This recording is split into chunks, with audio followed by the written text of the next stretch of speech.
Hello, guys. Welcome. Thank you for joining me. This is an interesting show tonight. It's kind of going to be like a bit of a coming out for me, in that the story that this will lead up to is something I really have not told anyone. I probably was intending on mentioning it in the next book, sort of like off and running. But anyway, whatever. It's little known. Let's put it that way. Tonight's show, as I said in the promo, is about directors, right? So I think I had put a piece of this in the promo, but only a piece of it because that's all that fits on the shorts. These are my directors. A lot of them, huh? More than you thought, bigger than you. Well, anyway, we won't go there.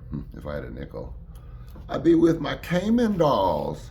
Anyway, so tonight's show is about directors. I'm going to start out with sort of a strange lead-ish to a story that's perhaps unsavory. And I'm going to start with a director by the name of George Cukor. George Cukor is a very, very famous old director. If you do not know the name or story, I would suggest that you Google it. He has worked with Joan Crawford and Up, Down, Sideways.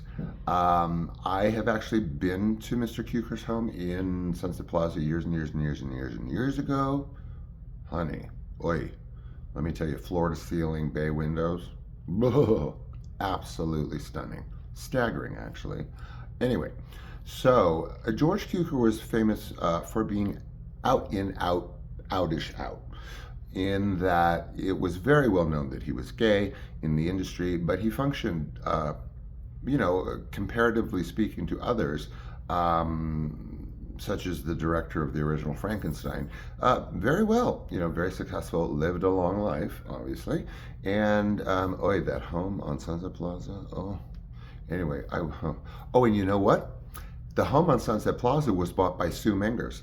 I'll bet you bottom dollar. I know that's who it was. It's kind of like a U shape. I know she bought it. And I am not a huge fan of Miss Sue Mengers, nor her big mouth. Let's just say that at Maison, that lunch, Jack Lemmon was very, very tolerant of Sue and her mouth. And that's saying a lot for Jack Lemmon. Anyway, enough name dropping. So directors, being that there were directors and are directors, and certainly in my time were directors that were out, that there wasn't an issue like it was for many other directors. I can tell you where it was an issue. But see, in that scenario where it is not necessarily an issue per se, in the weirdest of ways, is that director is also in. So a director that's in with an actor that's in, or another professional or whomever that's in, there's much less chance and risk of out, whether you're 14 or 84. If you're still in at 84, well, anyway. So there are those, and always have, in my opinion, or reality, those folks that were in-out directors, whatever you want to call them. My first rapist was one of those. He was an independent filmmaker and had nothing to lose, really, because he was known for being in-out-ish. It wasn't a question. But unfortunately, guys, and I'm sorry I didn't give you a trigger warning on the other thing, but I did spell it. My gay brothers and sisters are not going to be happy about this, perhaps.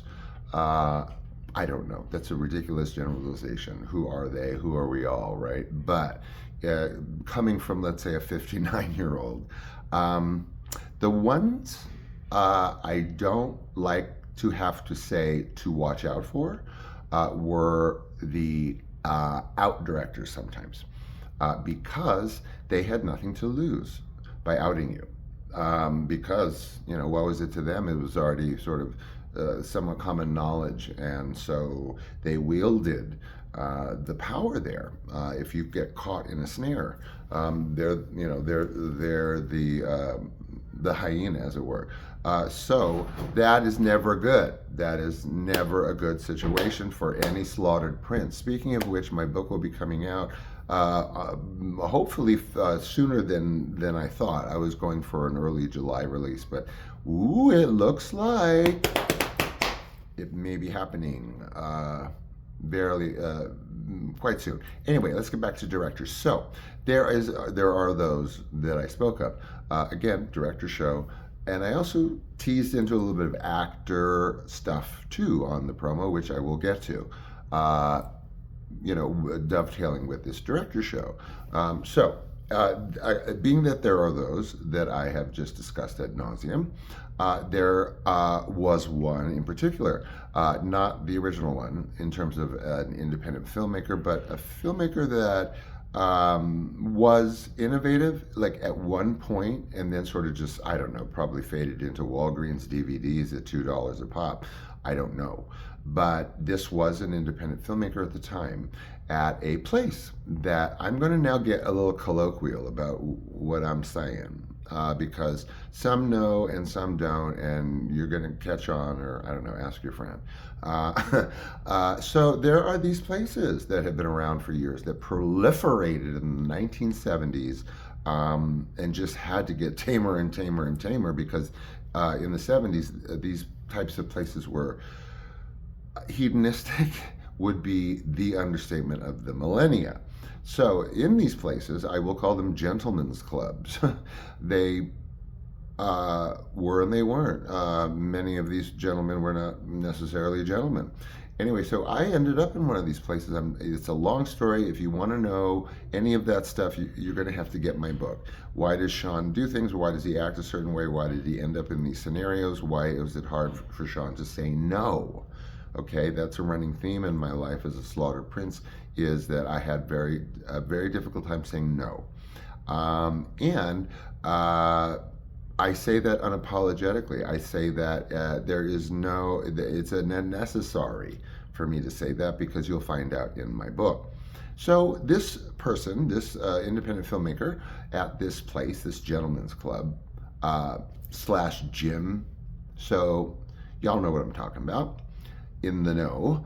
And so there was this director, and I was in this sort of uncomfortable, awkward scenario where I was being enticed, shall we say, like, very like close proximity, like a little too close for comfort kind of thing. I'm there, you're there, let's just, whatever, we're both there. And all of a sudden, your ears prick up because you're with one that's out. So that is, I'm not saying BLACKMAIL,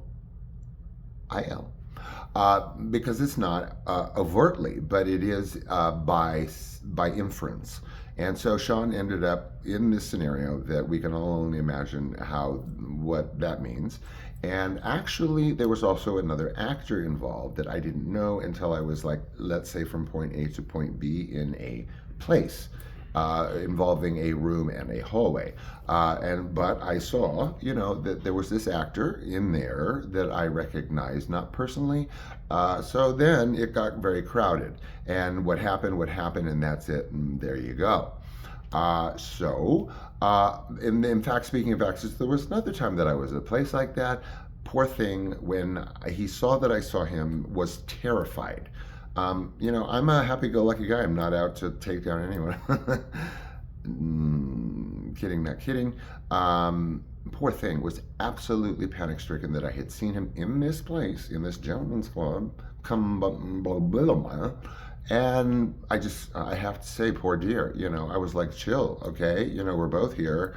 You're in, I'm everywhere, wherever I was at, as a widower and a divorced person, not having even yet met my husband, and no safety net. So those are the scenarios. I'm not telling anyone that the out gay directors are the ones to watch out for. Okay, let's be clear about that. But that's my experience, folks, and I'm not saying it's one or the other. I'm just saying what I just told you. There is that. I spelled out some things for you. I do spell them intentionally because they tend to be a little ooky. So there you go. So Anyway, it was an awkward show this evening. I want to close with one thing though. Let's make it a little bit more awkward. I was going through that book of stuff the other day, right? The pictures and all the letters and everything, and I found this. This is Sandy. Sandy was what in the 60s, or at least my mother would call a nurse. We all had a nurse if you had a nanny, but they weren't nurses. This is Sandy. This was my nanny for the first few years of my life. Okay? You see Sandy? I'm going to dedicate this show to Sandy. You want to know why? Because Sandy is the only female since birth that cuddled me until my first girlfriend in ninth grade. It's a fact. The only female to cuddle me, and I'm not getting out the violins. I'm just telling you, only female to ever have cuddled me from birth to my first girlfriend in junior high was my lovely Sandy. And I don't know where that fits in, or it may very well fit in, or it could fit in on the short that I just put up about I don't know. Whatever. So we went over tonight. I'm sorry, but there was a lot to pack in, and so there you go. We have lineups all week, all weekend, in terms of the 6 degree separation chats, and I'm very excited about that. I can at least squeeze 2 of my shows throughout the week. Take care. I love you as always, and don't do anything I wouldn't do. Bye.